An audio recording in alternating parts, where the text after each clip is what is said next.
Hello and welcome to the Stony Brook University and School of Communication and Journalism presentation. I'm Amanda Mills, Assistant Director of Admissions.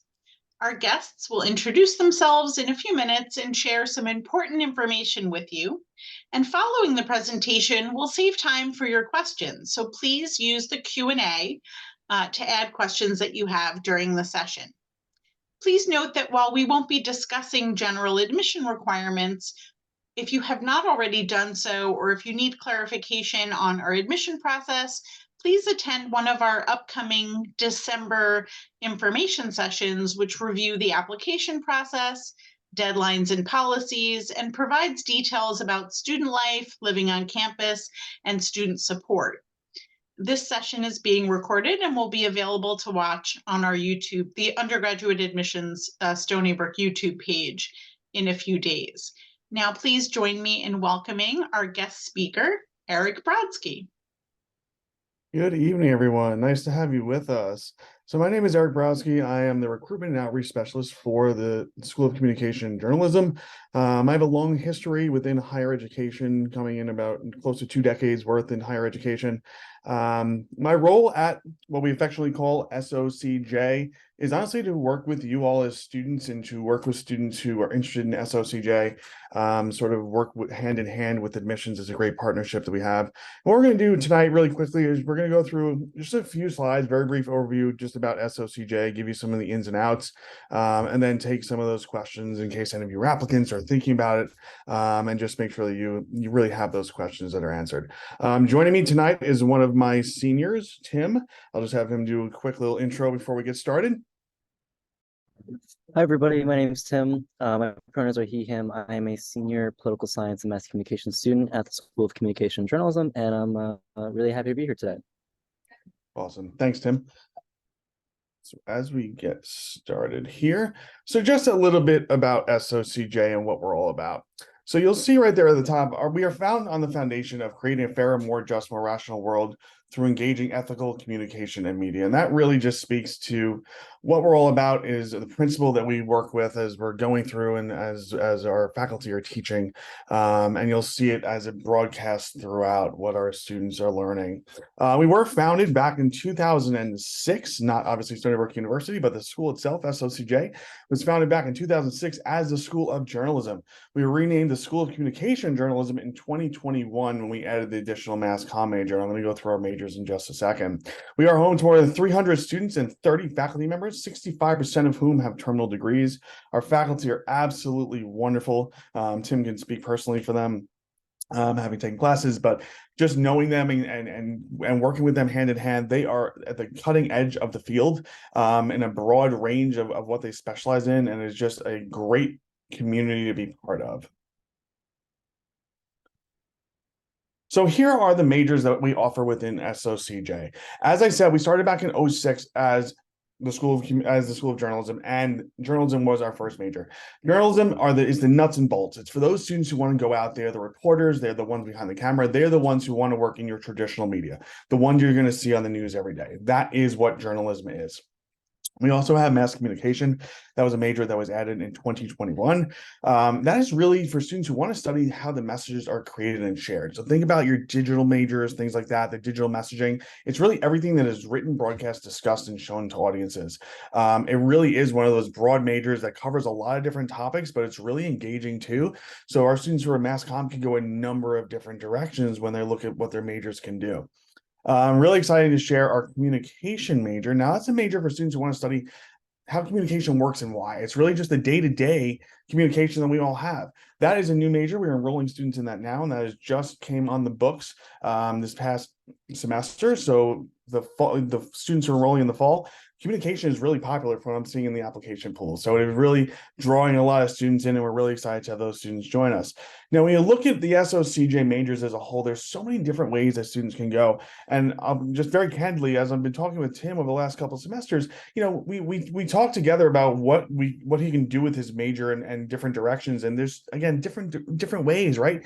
So you can go the traditional journalism route. You can do things in healthcare. You can do things in political science. So there's a lot of different aspects that all of our majors fit into, depending on really what it is that students want to do. So when you just look at us as a whole, SOCJ as a whole, there's a lot of opportunity for what you can do down the road. So what makes SOCJ so special? So we know our students by name and by story. This is really something that I'm very proud of, and something that I strive as I'm getting to know our students. As the students are coming in, they're coming in for tours. I'm looking at, you know, some of the students who have applied. I want to know your story. I want to know who you are as a student. I want to know what makes you tick. I want to know why you're driven to do what you do and what what you're getting out of SOCJ. And that's why we know our students by name and by story. And that's not just for me, that's also for our faculty too. And I think it's really an important piece of what makes us as a school so special. We do have small classes with an emphasis on hands-on learning. You'll see in the picture right there, there's actually our studio where a lot of our journalism students are. So you're getting that experiential learning piece. And our students do receive personalized instruction and specialized opportunities. I'm going to cover just a couple of those in a few minutes, but we are a small school within the bigger University of Stony Brook. And I think that's really the cool part. And as I'm talking to our students, a number of different adjectives come up where our students are gritty, they're driven. Our students are really driven. When those specific internships come out, they jump at them and they want to go get them. And they're really just go-getters. And that's part of the field when you think about what journalism and what the mass comm and communication are all about. So that really just encompasses SOCJ being so special. And it really just is a great community. Speaking candidly, our dean is just wonderful and very forefront thinking, just always thinking about what's coming next. So again, great. She's really great with the students too. She's very, she likes to talk to our students. She likes to be part of them. She likes to just pop in and just ask you how you are. So again, that's just all the pieces of making SOCJ special, but really knowing every student by name and by story is really what we're proud of. So what are some opportunities for our students? So we do have diverse classes and electives across all of the majors. And when you start looking at the course offerings, and they can be found in the bulletin on the website. But we do have a lot of faculty that we're bringing in. We have a fellow who specializes in AI. We have somebody that's specializing in doing just a lot of different research, environmental studies, or the environment. There's so many different ways that our faculty members are going. So really diverse classes and electives across all of our majors. And it's always changing too. So when you start looking at what's going to be taught, it's a matter of pinpointing what our faculty specialize in, and then just seeing if we can add that onto and add those onto our courses. So new majors are being added. We do have a 4+1, which is the MBA in journalism program. So if anybody's looking to get their MBA in 1 additional year as opposed to the traditional 2, which usually takes 4+2, you can do the MBA and the journalism major, the 4+1 in 1 year. So that's something that's really great for our students to take advantage of. So you can come out with your MBA after 5 years, like I said, as opposed to traditional 6. Really great partnership that we have with the School of Business to offer to our students, and really just give you that next level of a degree as when you're coming out with this journalism degree. Internships and career coaching. I'm going to pop up a slide in just a second to show you where some of our students have done their internships and where some of the alumni have gone. But I want to touch on just for a second what that means to our students. So we do have internships that are regularly sent to our students, and this comes from faculty members and alumni. So our alumni are very involved in back into the school itself. So they may have an internship or a job that pops up. They just pop it onto listserv and it goes out broadcast to all of our students.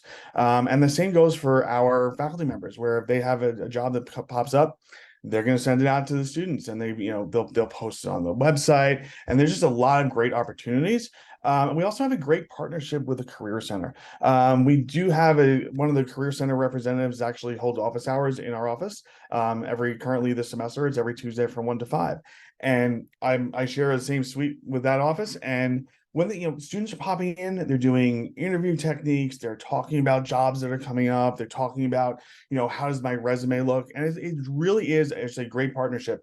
That being said, the Career Center is also talking to our faculty. They're saying, look, what are you teaching to the students that the employers need to know? Conversely, when there's a job fair, she's asking the employers, what do you need from our students? So it's sort of this two-way street where we're trying to get the best of both worlds out to our students so they can be the best prepared when it's time for them to be in the workforce. So some of the professional opportunities, and these are just a little handful of where our students have been.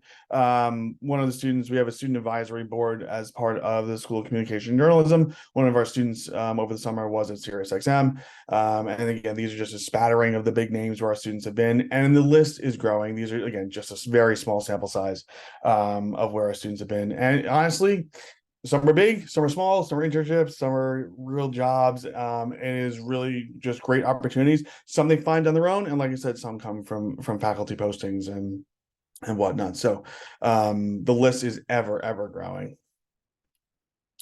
So really the way to learn more, our website is very robust. Our website goes into a lot of different depth.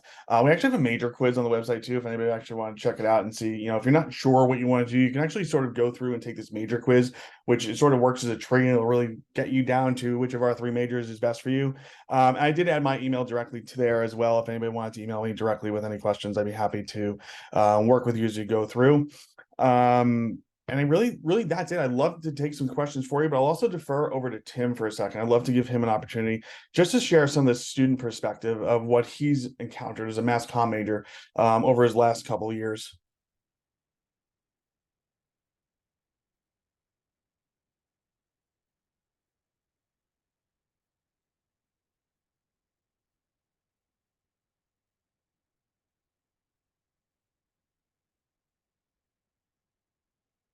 I may have lost Tim for a minute.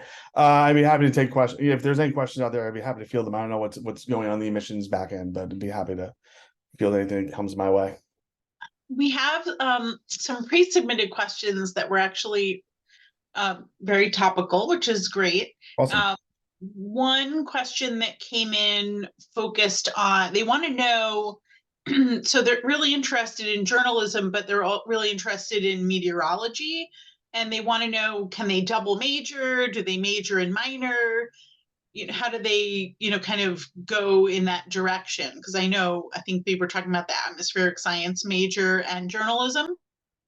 Yeah, so there's a lot of different combinations that work. I really have not heard of many that don't. The advisors within the School of Communication and Journalism are really very hands-on and know the programs inside and out. So they will work with you to see what does work. You can do journalism as a minor, you can do the other as a major. Conversely, I think it really becomes a matter of what the focus wants to be of you, the student, and to see where you really want to take that. I think that you can get the best of both worlds. And I think as an incoming student, it's really important to know what you can handle. So, maybe start out with one major and then pick up the minor, or then journalism can be an intensive major as you start getting towards the back end of it, because there's a lot of hands-on time in the studio. So maybe if that more intensive piece versus the meteorology piece, you go major on that and then minor on meteorology. I think there are different combinations to look at. And different ways to sort of approach that. Tim, I see you nodding your head if you have any. Yeah, I just want to make sure the other major is meteorology, right? Yes. Yeah. So we do have a few students that do that program and do like either a minor in journalism or double major between the two. A lot of those questions about meteorology specifically, or like how to go on that track, are discussed a lot in the School of Atmospheric and Marine Sciences, because that's where the program's hosted. But we've had students before who have gone on to get internships with local news stations and whatnot, who have done that track. So I wouldn't be scared if like you're the only one to do it or the first one to do it. I have seen at least like 3 at the school here, which doesn't sound like a lot, but that's a lot for the program that we're in. At least 3 students that I know who have jobs right now, who did meteorology and took courses and programs specifically designed with journalism in mind. There are also some collaborative opportunities between the 2 schools. So when we do something that's called like a halftime report or a Seawolves in 60, those are some things like collaborative classes. Like there's a few classes like weathercasting, I know, that is done between the School of Communication and Journalism and the School for Marine and Atmospheric Sciences. So no matter which direction you choose, there's going to be overlap, because I know that the program for both is like a career path if you're interested in that. And Tim, did you start at Stony Brook as a freshman or a transfer student? I came in here as a first year. And so I've been here since you started right in this major? That was your first choice? So I initially came into the school as just a poli-sci major, but I knew I wanted to double major with something. So my spring semester, my first year, I added journalism. And then I was going through the program, and a lot of it was very focused towards broadcast, which is great if you want to go that route. It just wasn't for me, and I wanted to focus more on writing. I wanted more time to kind of balance my other load because I had a double major and a minor. because I'm also a studio art minor. So I want to balance out my time a bit better. So I switched over to mass communications because it kind of gives you a more, if you're not sure if you want to do directly journalism, and it still gives you that option to go into that path. So I was able to get some writing done. I was able to get some editing done. I could do broadcasts and producing if I want to. I can do more communication sciences if I want to. It's very much for students who don't necessarily like want to go full headfirst into the journalism program, but they want to keep it or in mind or something within that industry. If that helps as well. Excellent. I had a question a little bit more about internships and if they're like major based or if there's kind of like a pool of internships that everybody fights for. What's the process like for internships? You're asking that to me or to Eric?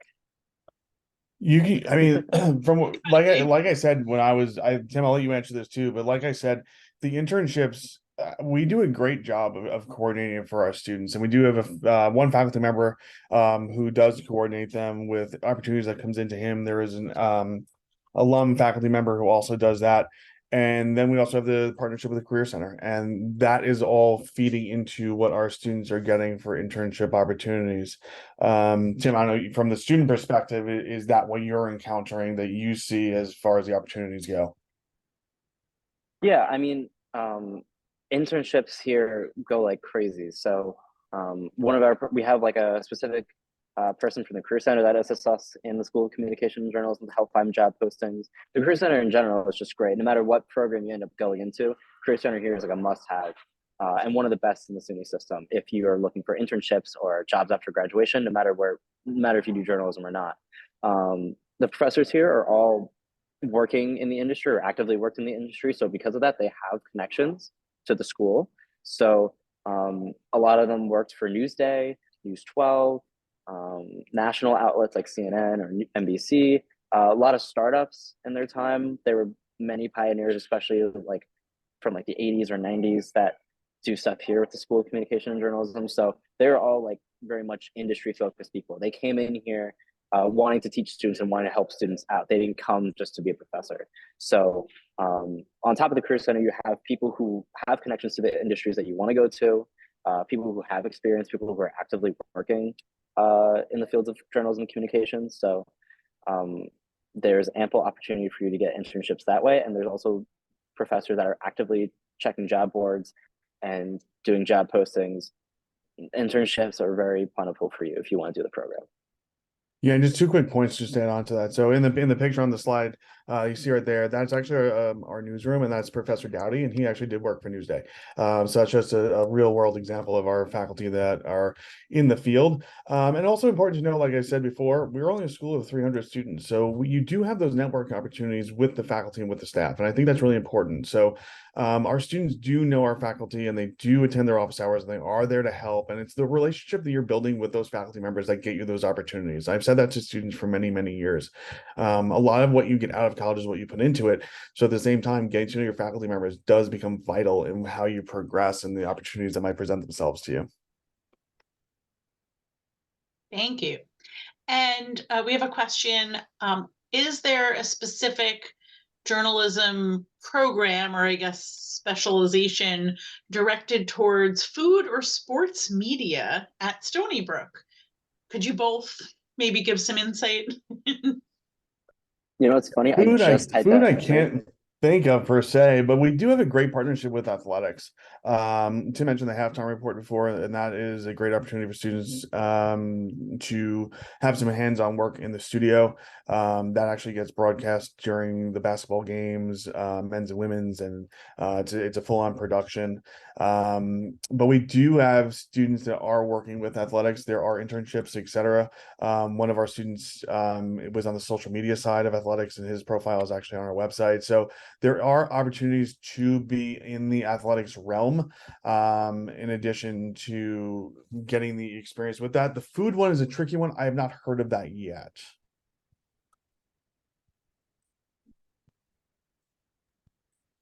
Tim, I saw you posted an answer as well. Do you want to just talk a little bit about that? Yeah, so we have basically like three broad majors, and with that, you have to basically do a deep dive into so many different topics. So, in journalism, you have foreign reporting, you have sports writing, you have opinions journalism, business journalism is offered at some points too. So you can like very much tailor your focus and take those classes at some point after you do like your mainstream courses, like intermediate writing and broadcasting. So like those are kind of be treated as electives, if you will. Same thing with communications, like those some of those classes are also offered and can count as electives for communication majors as well. So we have like a bunch of different kinds of media writing, and usually they're also taught by people who have done it. So like magazine writing, narrative journalism, like those are taught by professors who actually have done narrative writing, who have done magazine writing before. So you're not getting a professor who doesn't know the subject or someone who hasn't touched a newspaper in their life. So we have a wide variety of classes to choose from in terms of electives. There's even courses such as like photojournalism, things that you probably wouldn't expect, that it's kind of like outside the traditional normal of just writing or television, that you could take too. And that's also a form of storytelling that you can take. And in terms of the benefits of kind of a graduate degree in journalism versus an MBA, how do I guess that's kind of ends up being a personal choice at some point, but you know, if I'm thinking about it, double majoring is good, just like we talked about, but also, the fast track MBA is probably an option for journalism and mass communication or communication students. Yeah, and Yeah, there to is follow, no, we do have a master's in journalism, but that is not there. A lot of that topic is covered on the undergrad side. So our students are not going directly into the journalism master's program because essentially the topic is very similar. That's really designed for students who don't have that background.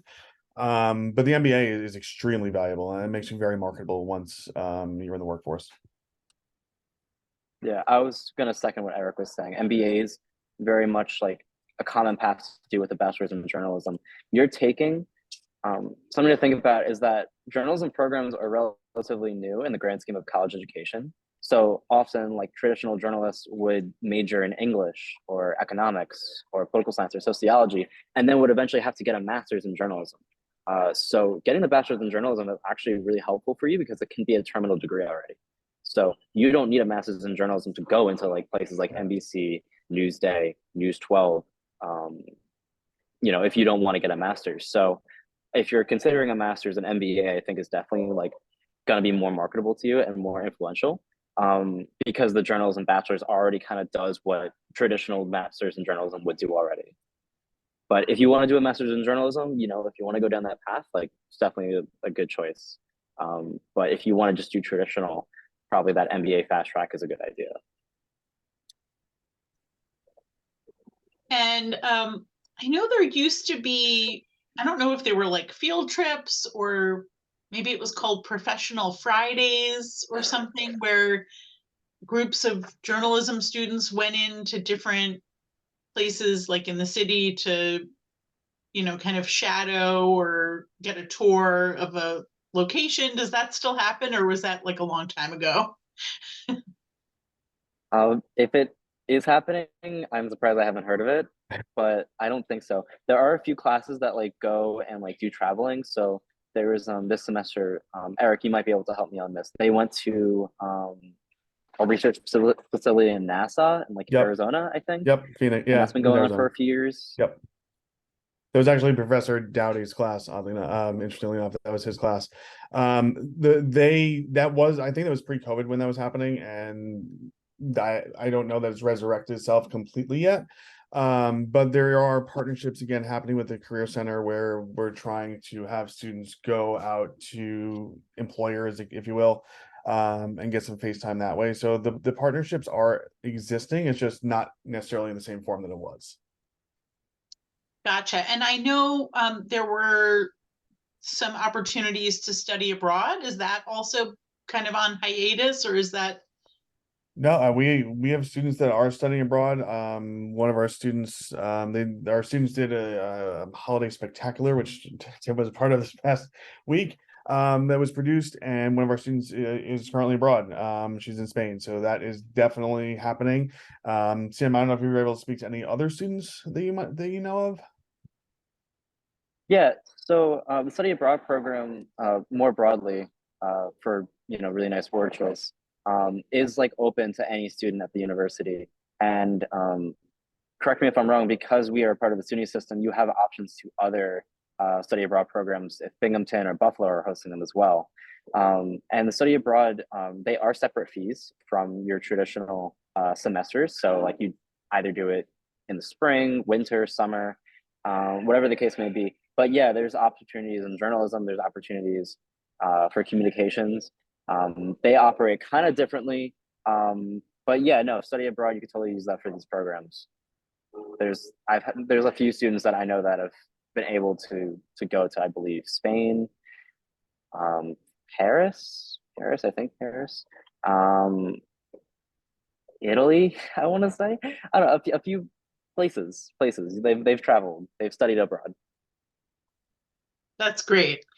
And we had a question about the atmosphere amongst the students. Would you describe it, or how would you describe it? They asked if it was more competitive or collaborative. What's kind of the vibe amongst the different majors and the students within the school? It's a competitive school, definitely. Everybody here is pretty much like determined to get a degree in whatever field that they choose. But it's also very supportive. I mean, there's so many programs and departments here on campus that are able to help you out, whether it be with like academic support, whether it be like health support and wellness, even stuff like financial aid. Like we have a lot of programs to help you out. So yeah, it's a competitive environment, but I wouldn't say it's cutthroat in that same way. And it's competitive in a good way. It helps like kind of motivate people to strive for better outcomes. It's an old saying, but like far beyond is a good way to describe the atmosphere here. I think that's a great way to say it too, because even the students that I work with, they definitely, I think, striving to get the best out of themselves is they push each other to do better. I think that's the really cool piece, that as much as they're trying to do the best for themselves, they're also collaboratively doing it together. And I think that that's also fostered by the community that SOCJ offers to the students, and that we as a staff can provide to them, and the faculty members and their experiences and pieces like that. I think that's such a cool piece of what we are as a school. Excellent. Have a question in the Q&A that Tim was starting to answer, but if you could just share for everyone if there's a specific program directed towards sports analysis on TV, and they gave some examples of Stephen A. Smith and Ernie Johnson.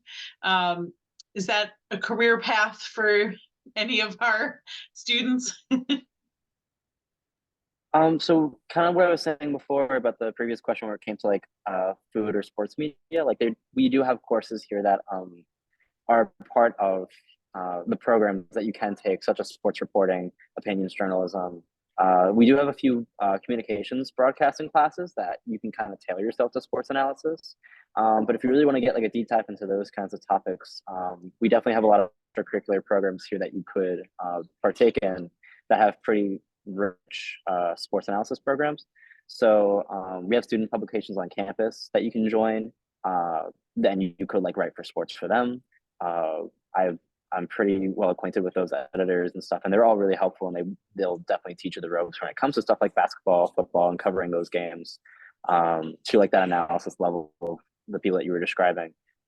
Athletics here also hire students for some positions, whether it be recording games, taking photos, strategic communications. I know one of my friends got like a job there for it, and they're considering hiring him after he graduates. So it's not like exactly, I think, what you're trying to ask, but there are opportunities to get involved with athletics programs and sports reporting here on campus to really get your feet wet on that.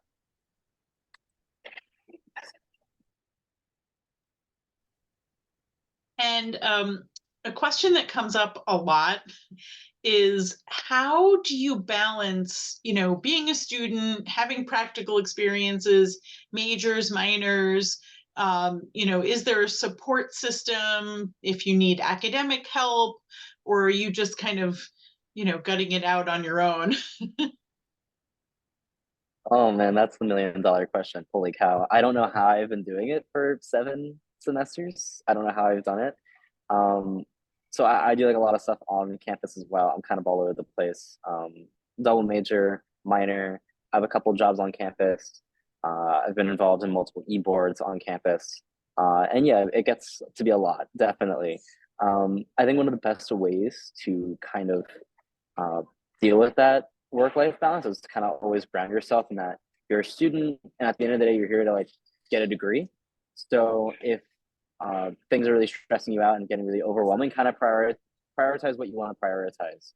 Um, if you're really like falling behind on your academics, maybe kind of prioritize those. If you're not getting any sleep, maybe you should try and get some. Like, there's so many ways to easily get overwhelmed on a university like this. It's a large scale research university that has both an active student life and an active commuter life. And that sounds fantastic. And then once you start, you realize how easy it is to get like so involved that you forget where you're going. Um, One thing that's really helped me has been like a support system of people who have kind of been like, Tim, you got to chill out. Or just like, hey, like I really like the work here, like keep it up. And this semester I did take a step back on a few orgs, just so I can prioritize on my academics, getting the stuff I need to graduate, and focusing on classes that I otherwise had kind of was like pushing aside. And I don't think it really hampers my experience. I got my fill with orgs, I got my fill with student life, and now I'm kind of really pushing on that path to graduation. So, definitely get involved. Like, I'm not saying don't, but remember at the end of the day, like if you're up at 3 a.m, just doing everything except your classes, maybe consider, hey, I should probably do some of my classes because that's what I'm paying money for. If that helps out, I mean, that's like such a broad, crazy topic. Like, you don't know the can of worms that you're open with that one, Amanda. But I do appreciate someone asking that, because it really is something that kind of goes from, it kind of blindsides you if you're not careful. Yeah. What were some of the leadership positions you had in some of those organizations? And what were some of the things so that you got involved with early? I was on the editorial board of our student paper for like around 2 years or so. I was a podcast editor, and then I was our multimedia editor, which basically kind of handles all of our photography, our social media accounts, our videos, our podcasts. I was basically doing that like the majority of my day. It was a lot of work. This year I took a step back from that just because it was like a lot, and I really needed to get some of my classwork done. I was a treasurer in our pre-law fraternity for like a brief bit of time. I'm on a couple of advisory boards right now. I'm with Eric in the School of Communication and Journalism, and I'm also in the Honors College Advisory Board. So if you're in one of those programs or enrolling into one of those programs, like I help with them to work on curriculums and programming for students. I'm an RA on campus, so that's like a resident assistant, help out students with like duty shifts, programming, community engagement in our residence halls. I definitely missed something. Those are like the few that come on top of my head, but it's a lot, and it's like not because I was trying to. It just kind of happened.